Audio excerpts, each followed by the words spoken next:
February 1945.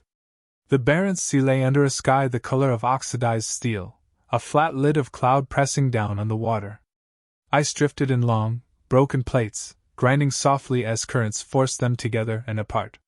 Beneath that frozen surface, at a depth of nearly 300 feet, a German submarine moved at slow speed, electric motors humming like restrained breath. U-982 had been at sea for 73 days. Her crew was exhausted, hollowed out by cold, darkness, and the constant expectation of sudden death. They had learned to live inside the noise of their own vessel, to distinguish friendly sounds from fatal ones, to sleep through the groan of stressed metal and the creak of pressure against the hull. The Atlantic campaign was already lost in strategic terms, but individual boats still sailed, still hunted, still hoped to survive long enough to return to port. Orders were orders. Patrols continued. Men obeyed. The commander of U-982 had entered the Navy before the war, when submarines were still spoken of as elite weapons and their crews as volunteers of a special breed. He had seen that mythology collapse. Wolfpacks no longer prowled freely. Radio silence was broken only by desperate, fragmentary transmissions. Boats vanished without reporting contact, without distress signals, without wreckage. The sea was swallowing submarines whole. Yet the fundamentals of survival remained unchanged. When detected, dive deep. When attacked, evade.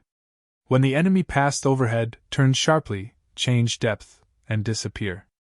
Those rules had saved hundreds of crews earlier in the war. They were drilled into muscle memory. The problem was that the enemy no longer behaved according to the old patterns. Above the submarine, a British escort group advanced in a loose arc. These were not convoy babysitters waiting to react. They were hunters, detached from merchant traffic, tasked with seeking and destroying submarines wherever they were found. The lead ship maintained sonar contact with mechanical calm, her operators trained to ignore distraction, to trust instruments over instinct. The contact was steady, clean, unmistakable. Bearing held. Range closed. Depth reading stabilized. There would be no rush, no dramatic charge. The attack was already planned by systems rather than men, by calculations performed continuously as the target moved. The escort did not need to cross directly above its prey. It did not need to guess. It only needed to maintain contact. Inside U-982, the sonar pings echoed against the pressure hull with a rhythm the crew knew too well. The sound was not panicked. It was deliberate. That alone was unsettling. The commander waited for the moment he had survived so many times before, the instant when the pings would blur, then vanish, signaling that the attacking ship had lost its fix and was passing overhead. That moment never came. The sound remained constant. Calm. Unbroken. The British escort was not closing in the old way. The crew began to sense that something was wrong, not through alarms or explosions, but through the absence of expected signals. The sea felt different. The hunt felt different. The weapon that killed U-982 did not resemble the depth charges of earlier years. It was not rolled from racks or hurled blindly into the water.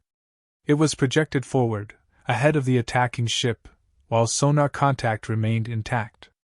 Multiple warheads entered the sea almost simultaneously, falling fast, their descent calculated to intersect with the submarine's predicted position in 3 dimensions. There was no warning splash overhead, no gradual build-up of terror. The explosions arrived as a single catastrophic event, pressure waves converging from multiple angles. Steel designed to resist uniform compression failed under asymmetric shock. Bulkheads collapsed. Machinery tore loose from mountings. The lights went out. Water forced its way through seams that had held for years. The boat ceased to exist as a functioning vessel in less than 10 seconds. No distress call was sent. No debris reached the surface. The escort recorded a confirmed kill and resumed its patrol. This pattern repeated across the oceans during the final year of the war. Submarines that would once have escaped now vanished with terrifying efficiency. German Naval Command tracked the losses but struggled to interpret them. Reports described attacks that seemed impossibly accurate, weapons that detonated where the boat actually was rather than where it had been. Crews spoke of pressure effects unlike anything they had experienced before, of explosions that felt closer, heavier, final. These accounts were rare, fragmented, often delivered by men who would never sail again. Most crews left no testimony at all. The transformation of anti-submarine warfare did not come from a single invention but from the integration of systems. Improved sonar capable of estimating depth. Fire control mechanisms that adjusted automatically as targets maneuvered. Weapons designed to exploit the physics of underwater shock rather than rely on direct impact. Engineers had learned that water transmitted energy with brutal efficiency, that a nearby detonation could kill without touching its target. The submarine, once the hunter, had become the hunted, and the margin for survival had narrowed to almost nothing.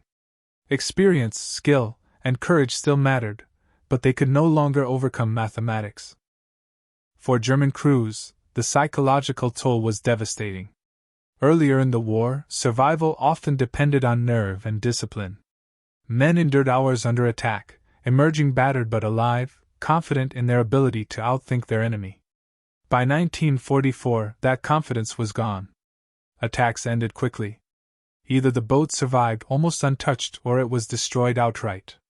There was little middle ground. Medical officers recorded rising cases of combat exhaustion, tremors, and panic responses. Veterans broke down beside inexperienced sailors who had never known a different war. Training cycles shortened. Patrols grew deadlier. The ocean became a place where probability, not heroism, decided fate. Allied sailors experienced a different transformation. Escort crews who had once endured endless, fruitless attacks now saw results. Contacts were prosecuted decisively. Kill confirmations came faster. Morale improved as losses declined. The technology did not remove danger, but it restored a sense of control. Convoys reached port intact. Supply lines stabilized. Strategic momentum shifted permanently. The Battle of the Atlantic was not won by a single battle or a single weapon, but by the cumulative effect of engineering solutions applied ruthlessly and intelligently. Submarines could no longer dominate unseen. When the war ended, the wrecks of hundreds of submarines lay scattered across the seabed, many of them intact, their crews still inside. Post-war surveys confirmed what wartime statistics had suggested. Forward-thrown, sonar-integrated weapons had altered the balance of naval warfare beyond recovery. Nations studied the data carefully. New systems were developed, guided by the same principles. Longer range. Greater precision. Automated targeting. The methods pioneered in desperation became standard doctrine. Submarines would evolve in response, becoming quieter, deeper diving, more elusive, but the fundamental contest had changed forever. The men who died aboard boats like U-982 never knew the full nature of what destroyed them. They experienced only the final, overwhelming violence of a weapon designed to leave no second chance.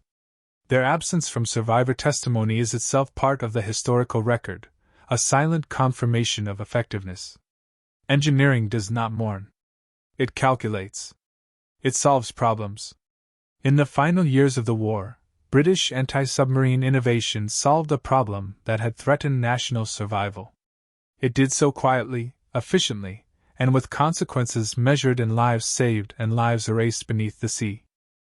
Today, the cold oceans still hold those submarines, preserved by darkness and pressure, monuments to a moment when technology overtook tradition and experience was no longer enough. The mathematics of underwater warfare were rewritten, and once rewritten, they could not be undone. Steel hulls that once slipped away into silence were instead met by weapons that struck before silence could fall. That was the true end of the submarine's age of dominance, not marked by surrender or ceremony, but by the quiet disappearance of boats that never came home.